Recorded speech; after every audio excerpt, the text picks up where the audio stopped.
State Representative Bill Otto has emerged victorious in 2 tough election cycles, and now he's facing his biggest challenge yet, unseating Congresswoman Ann Wagner. The Democratic state representative joins us next on another edition of Politically Speaking. 9, 8, 7, 6, 5, 4, 3, 2, 1. I think that is fair to As I say. say, hands to kiss and babies to shake. But I think my record speaks for itself. That's a really good question.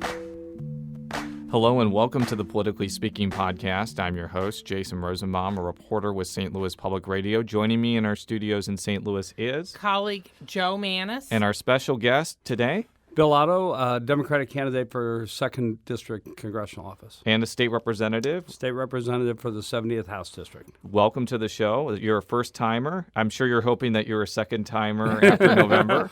Well, thanks for inviting me. I certainly appreciate it. So before we get into your congressional race, tell us a little bit about yourself, your professional experience, your political experience Sure. we'll get to, and any other things we need to know about Bill Otto. Well, we'll start from the beginning and go back a little bit. I've spent the last 4 years representing some pretty amazing people in St. Louis County, St. Charles County, in a very, very odd district that's split between 2 counties by river. Tell us what your district encompasses, because it is one of the strangest districts in Missouri without any hyperbole. Especially in a metropolitan area. The district is sort of a river district. Geographically, it's the largest district around because it includes all of the river.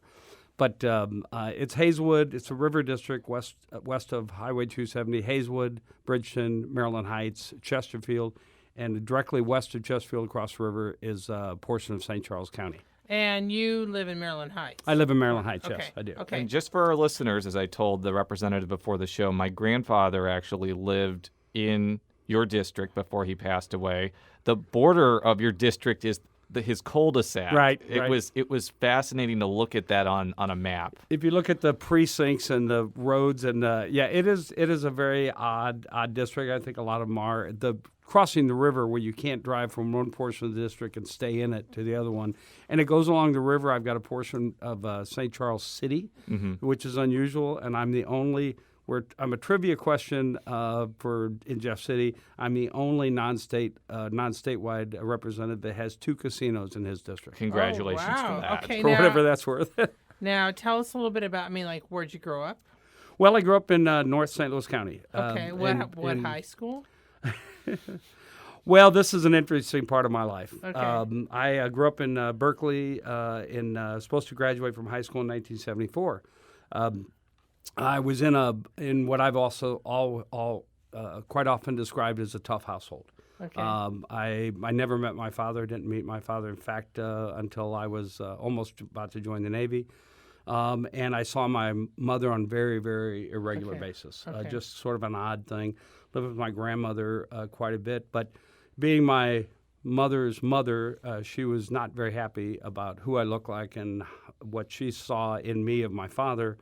So it was an abusive house. Oh, I'm sorry about that. Well, it sort of makes you into what you are.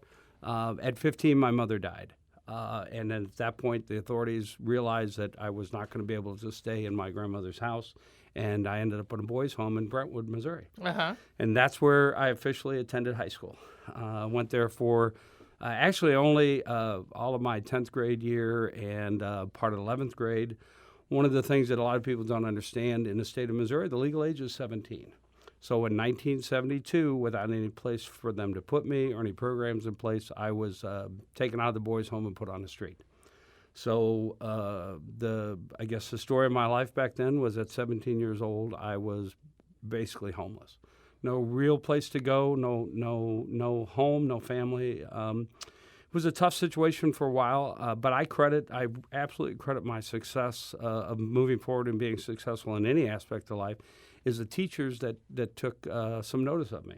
Brentwood teachers, before that when I went to the Berkeley school system through junior high, And those teachers knew what was going on with me at the house, and they were very supportive.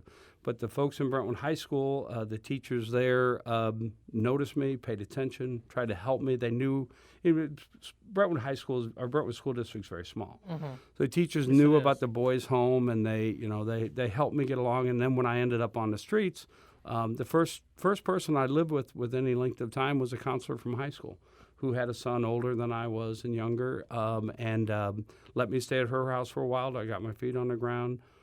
Teachers helped me get my GED. They helped me get into college.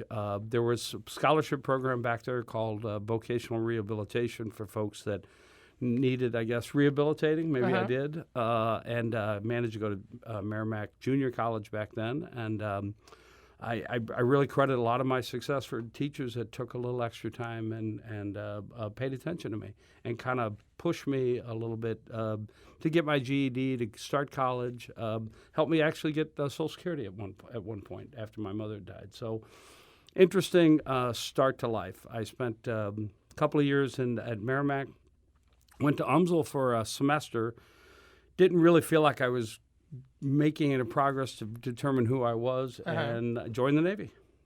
Joined the Navy in 1976 and spent 7 years there, and that's where they taught me my profession. I'm an air traffic controller by trade.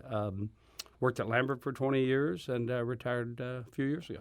So you were at Lambert during some pretty dramatic times. I say this as a joke. I was at Lambert when they had airplanes. Yes, yes. I was there. I got there in 1986. It was the sixth busiest airport in the country. Very challenging, very, very fit my personality. Just great. I'm probably considered a Type A personality.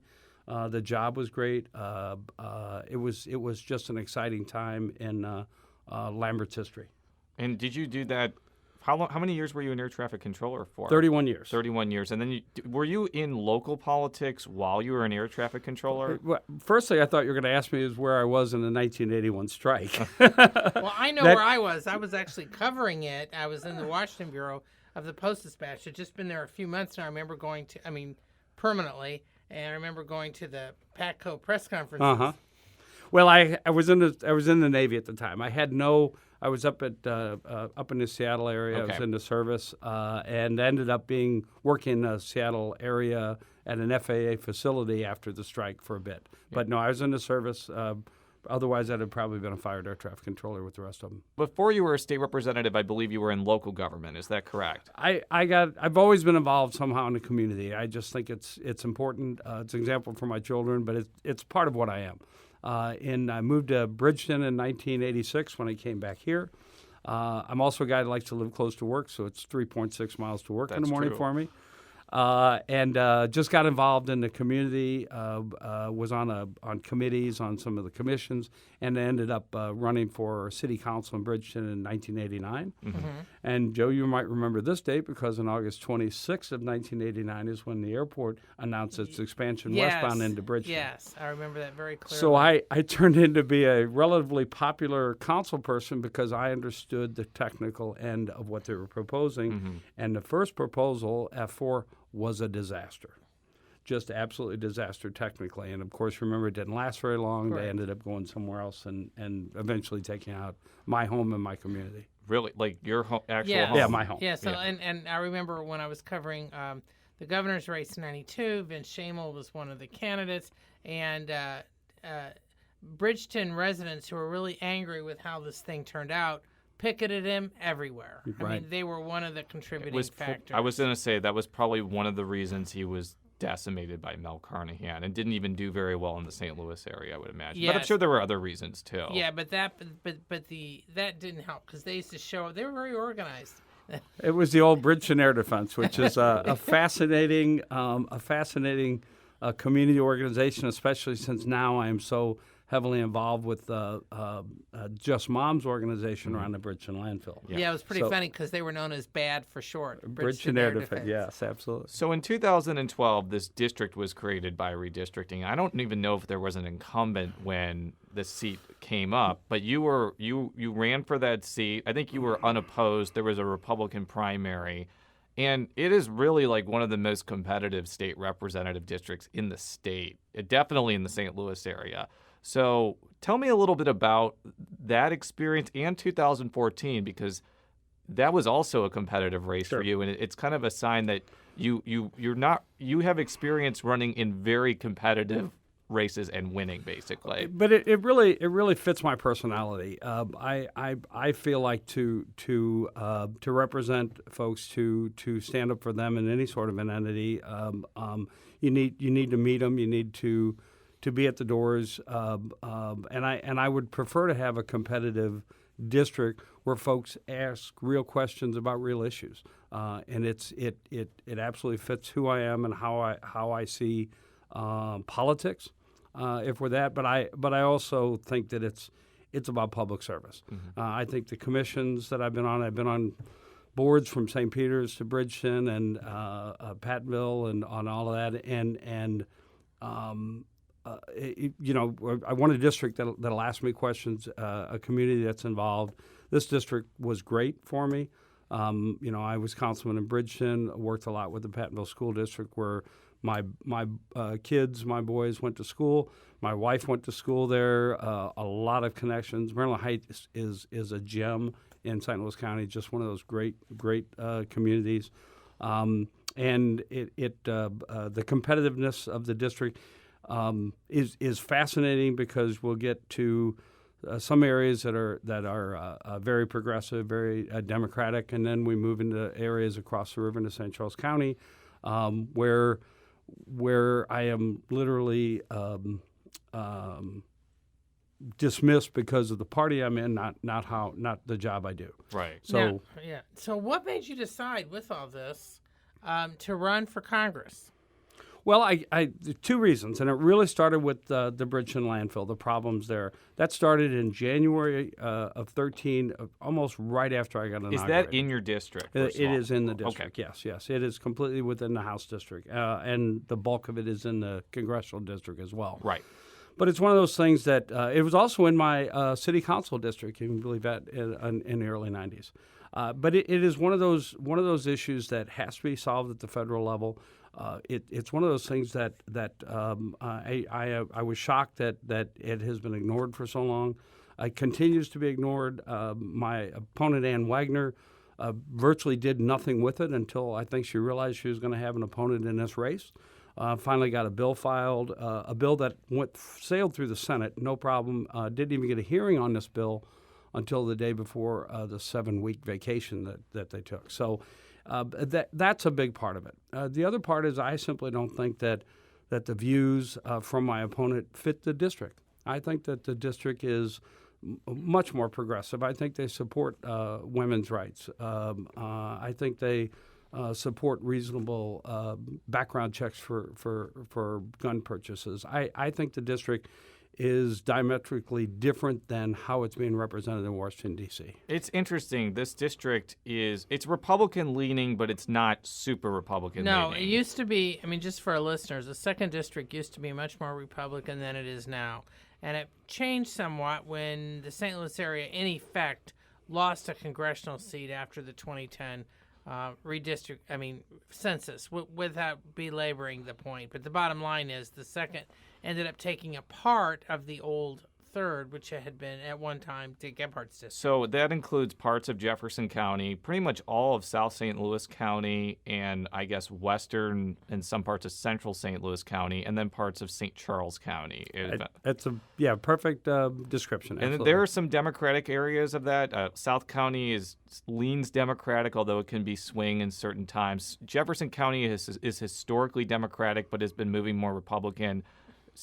Parts of St. Charles are more Democratic than others, although it's Republican-leaning. Sure. And obviously, western and central St. Louis County tend to be Republican-leaning. So it depends. Depends on the place. Obviously, you represent part of western St. Louis County that is more Democratic-leaning than, say, the Eureka, Wildwood area, which tends to be Republican. Yeah, and I live in Webster Groves, which has increasingly become Democratic. So, I guess I see it rather than we always divide it on party lines of conservative, progressive, and all those things. I think it's a district that would like to be represented more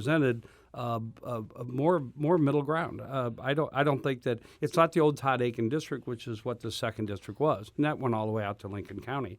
I think there are issues that are being ignored for the district. I think there are folks that are passionate about issues that simply don't get any thought or play in Washington, D.C. So before we go into issues, I want to ask you kind of about the political machinations of this. I looked at the FEC site. It says that I think as of July, you've raised about over $200,000. You told me before the show that number is up to $300,000 or $400,000. So you have raised a decent amount of money for this seat. But one thing that I've noticed throughout my short career covering politics is if you don't get the national groups behind you, your chances of winning go down considerably. Although it's different in U.S. House seats, it's not quite so absolute as it is in the Senate. But I'm saying, like, if the DCCC doesn't provide you with support, it makes your job a lot harder. And one is that first of all, have you gotten the sense that that's actually the case? Interesting. Our first challenge in this race was to get people to understand it's not the old Todd Aiken district. Sure. Right. Okay. That large portions of it were represented by Dick Gephardt and Russ Carnahan. There are currently 10 Democratic state representative seats that are almost wholly within this congressional. Scott Sifton's seats here. Right. Jill Shoup ran a very progressive, very, very good campaign in 2014 and beat a name, Jay Ashcroft, in this district. I think what the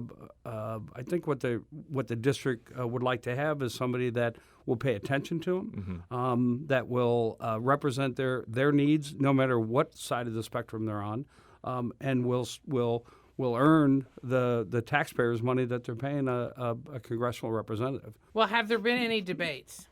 No, and that's fascinating. We as you know, Ann Wagner has never debated. She, even in her first term, she refused to meet with the Democratic candidate in that district. And no, she's not debated. We have a debate scheduled. It'll be interesting to see whether she's willing to show up.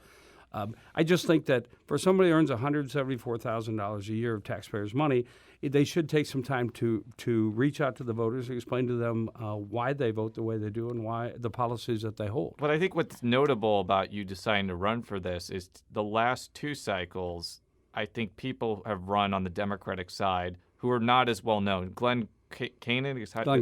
Keenan, I think he was well known in the community, but he was not a known political figure. He had never run for office before. He may very well be very competitive in his state rep race, but it seems like by virtue of you just running for this seat, you have basically forced Ann Wagner to probably run a lot harder than the last two times, potentially, because you are, I think, a legitimate candidate. Absolutely. In 2012, of course, there was a lot of discussion of who would end up in that race. Russ Carnahan was left without a district, ended up, of course, as you know, running in the first district, and eventually left the seat to Glenn Keenan, who didn't even win the primary until the end of August. Right. 2014, Arthur Lieber ran just to make sure that Ann Wagner didn't run unopposed. We have been working on this for quite some time. It looked to me that if we're going to, I think there's a path to victory in this race all the time. No matter what happened nationally, I always thought that the district was underrepresented, and the folks here wanted somebody that understood, as I said, the women's rights issues, gun policy issues, equal pay issues. I think those are important to this district, more than raising money for the party, more than representing the party in Washington, D.C. I just covered a labor rally a few days ago, and you were among the speakers. You got a strong response. Is labor among your key supporters? How will that play out in the district? Well, of course, I'm supported by labor. I support labor. I support working families, and it's the way I always put it. And there are very few entities out there right now that are addressing or defending working families like organized labor is. But most of my fundraising has been done within the district, within the metropolitan area. Within Missouri, yes, for PAC money, labor has stepped up and is helping me in that regard. But it's not it's not the biggest portion of the money. We talked to donors from around the country that would like to see the House change to get more Democrats in the House. I always thought that the problem with the Missouri legislature, same as the problem with the U.S. House, is that if you don't have equal numbers, all you do is run chipshot over the minority, and you spend more time working on party policy than you do on what's best for the American people. Well, let's talk a little bit about issues. If you are elected and unseat Ann Wagner, what would be some things you would want to focus on in Congress? And also keeping in mind that your ability to get things done in the House is going to depend a lot on how many Democrats are there, because it's a very majoritarian structure, essentially. So Sure. I'm curious to hear what your big issues are. Well, the one of the big issues here, and it's been in the St. Louis metropolitan area up North County, is the proliferation of this radioactive material that's all over. They've done remarkable work in North St. Louis County to clean this up. It needs to be addressed in the Bridgeton landfill. It needs a safe and permanent solution. I believe in the science. I believe in how this will be decided, but it's languished for too long. It's virtually on the surface over in that area. We don't know what harm it's done, folks. Republic Services, who owns the landfill, has started and is coming to agreement with the household, settling disagreements with homeowners around the landfill. It is a huge issue, not just for that part of St. Louis, but for the entire district. We can't take the chance of that getting into the water supply, and it hurts the image of the community. Just for our listeners, without belaboring the point too much, I've covered this periodically and actually heavily the last 5-7 years. The bottom line is this radioactive waste was leftovers from World War II bomb production. And I'm very simplifying it, but it ended up being moved over there in the late 60s, early 70s. And so and then it's gotten attention at different times. At different times, it's flared up. 1980s, for some reason, it got a lot of attention, and then it just died down. Republic is not the original owner. Originally was two different, because there's actually two different things. It's the Westlake and the Bridgeton landfill, and they connect each other. And so I don't want to get too much in the weeds. You're welcome to go to our website and read a lot of the stories that have been done by me and others that kind of give you more of a background if you need it.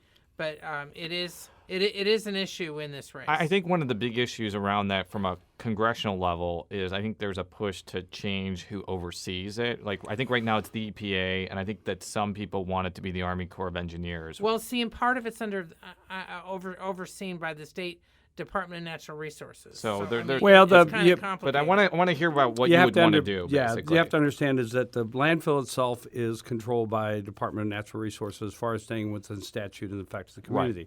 Right. The radioactive material in there falls wholly within the parameters of the federal government. Correct. And yes, the community wants it moved to the Corps of Engineers because they trust that entity. That's an entity that's in St. Louis County and has been doing the work. It is part of a bill that was filed and sailed through the Senate, as I might have mentioned earlier. And the fact of the matter is that Ann Wagner never paid attention to the issue until she understood she was going to have an opponent in this race. Do you think the fact that if you were elected and maybe carried that bill in 2017, do you think you would have an easier time getting it through the House? Because I think it ran into some opposition, probably from the EPA that didn't want to, Just like any bill, any bill that I'm in a minority in Jefferson City, but I've impacted bills. Mm-hmm. You have to work these bills in the hallways. You have to work them in committee. You have to spend time working on issues that are important to the community. If you don't, they will just languish. The idea of filing a bill and saying I've done my job is ridiculous. You have to work these bills, and I've been very successful in Jeff City with working on issues, trying to modify bills, trying to keep them either less as impactful as they might have been, or to improve them where the point where I actually support them in the long run. Because that's generally that's generally for House Democrats. The best bet for them to impact legislation is working behind the scenes, a committee process, because a lot of Democrats aren't able to get their bills that are sponsored to the floor. At the end of the day, I know we get so partisan with this stuff, but at the end of the day, we should be looking at what's best for the communities, best for the constituents and best for the entire country. You can look and see what happened in Flint, where they just spent so much time arguing or trying to discuss what happened until a water supply was completely destroyed. So I know we get a lot of the partisan politics of this, but we should be concentrating on what's best for the community and not whether or not we get reelected. What are some other issues? Because I know that's going to be a major one, but I know it's not going to be the only There's a couple one. of things here that I'm concerned with is protecting Social Security, to make Social Security ensure that Social Security is around for our seniors for decades to come. It is vital, especially with retirement systems. There are less Define benefit pension. right. Employer retirements. We're leaning that. There's always been a push by Ann Wagner's party to ensure that or to get it into the Wall Street. I think that's a terrible idea. I think Medicare is also one of those things that's been on the chopping block for the Republicans for a long time, is to voucher that system out. Those are vitally important. And one of the other big issues we have here, and as a veteran, I certainly understand this, we need to make sure that veterans care is what it should be for our veterans. We do not have the number of veterans that we had after World War II, but the folks that are going over to overseas to defend us need to know when they come back that they're not going to have to struggle to get care for whatever they've had to deal with overseas, things that you and I would never be able to comprehend. Veterans care is hugely important. My opponent, Ann Wagner, has voted against some of the veterans programs to expand the veterans program and provide them with the need that I think they have. So obviously one of the big things that will be affecting your potential congressional service is who the president is, and that's obviously taking up a lot of oxygen this cycle. I'm going to take a wild guess that you're not a fan of Trump, and you'd probably be more comfortable with Hillary Clinton as president. Is that fair to say? Absolutely. I don't think that we've had a presidential candidate in a long time that has the experience and the ability to go in and start working as much as we do right now with Hillary Clinton, without a doubt.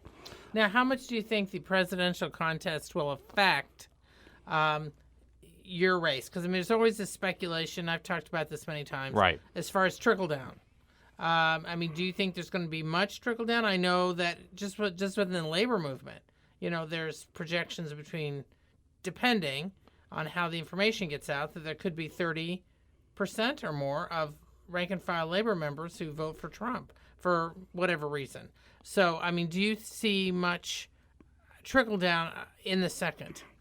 Well, as far as actually affecting the race, I guess we'll find that out on November 8th. Mm-hmm. I don't think that Donald Trump and his policies and his approach and his bigoted statements and the things he does, especially against women and minorities and Muslims, where we have a huge Muslim presence in this district. Mm-hmm. I don't think it's going to be supported in this district. It's interesting because I could see Trump really being unpopular in parts of your district, like Webster Groves, for example, or Kirkwood. But I could also potentially see him popular in traditionally Democratic areas like Jefferson County and South County. I don't know if that means that somebody will vote for Trump and then maybe vote for you or some other Democrats.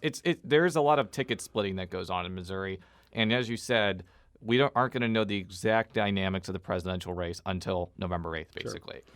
Well, as I said earlier, I think the best way for anybody to run for office is go to the front doors and meet the residents. It's all there is to it. It is the way to interact, to understand what their real feelings are, and how they see how government should treat them. I run into very little support for Donald Trump at the doors. Right. Very little. Even at strong Republican homes. They're lost. They realize that somehow they ended up with a candidate that makes no sense. Mm-hmm. And I just don't see much support out there. There'll always be support. We have absolute partisan divides in this country, and it's reflected within the voters here. But really, I see very little support for Donald Trump in the area. I'm asking this question knowing that you're in this to win and you're in this to represent the congressional seat. But it seems by virtue of you running, you're actually being very helpful to statewide candidates. Because in past elections, when they had Democratic candidates that weren't raising a lot of money, that weren't well known, that weren't giving Ann Wagner or Todd Aiken a lot of trouble, I mean, they basically let that congressional district become like a Republican turnout machine. if you're out there and you're turning out more Democratic votes in the 2nd Congressional District that typically come out, and maybe enough for you to win, it seems like that helps Chris Koster, Russ Carnahan, and the entire statewide ticket. Have people basically told you that? And is that why maybe some potentially helpful groups or candidates may be getting behind you a little bit more because it helps the entire ticket, essentially? I've never been. It's never been presented to me that I had coattails that I could pull in Chris Koster. Understood. That is a fascinating approach. But that was when you entered the race, that was actually the first thing that came to mind, is by virtue of you being in that race and you making it more competitive than usual, it was going to be helpful to the other Democratic candidates that maybe need more votes there. I entered this race. We looked at this race. Honestly, I'm 60 years old. Right. I don't need another career. I'm happily retired. Have a wonderful wife, Kathy, at home waiting for me, and she waits an awful lot, unfortunately, right now. But I ran in this race because I think that the district is not receiving the representation they want or deserve. That's why I got into this. And also I'm very, very pragmatic. As an air traffic controller, I see how I want them to be, and I try to direct them to get there. All there is to it. I saw a path to victory in this. I saw that folks were looking for someone to represent their opinions, and I think the opinions are vastly different than my opponent, Ann Wagner. I got into this purely with the understanding that I know how to get things done. I think I've been able to do that in Jefferson City, and I believe I can do that at the federal level. I've made a commitment that, and honoring, although I don't agree with term limits whatsoever in the state of Missouri, I have made a commitment that if we're successful enough to be elected in November, that I wouldn't stay more than 4 terms. Yeah. Do you realize, though, if you win in 2018, 100,000 Republicans will probably run against you? I'm serious. It would be a fascinating primary, and we'll have to see how that goes. But I'm not looking at another race. Understood. I'm not looking at another time. My goal is to get elected, to work with the constituents, work with the voters, the good people in this district, in the St. Louis and St. Charles counties, and try to ensure that they have a voice in their government. Well, thank you very much for coming on our show. We really appreciate it. We'll be paying attention to the results of this contest. For all of our stories, stlpublicradio.org. Follow me on Twitter at @Rosenbaum. Follow Joe on Twitter at Mannies. That's JMANNIES. And just for our listeners, Ann Wagner has been invited to do a show too. And how would we follow you on social media or the internet, basically? It's BillOtto.org is the website, and it's BillOtto1 on Twitter. Thank you very much. Until next time, so long. Can you see what you've done to my heart?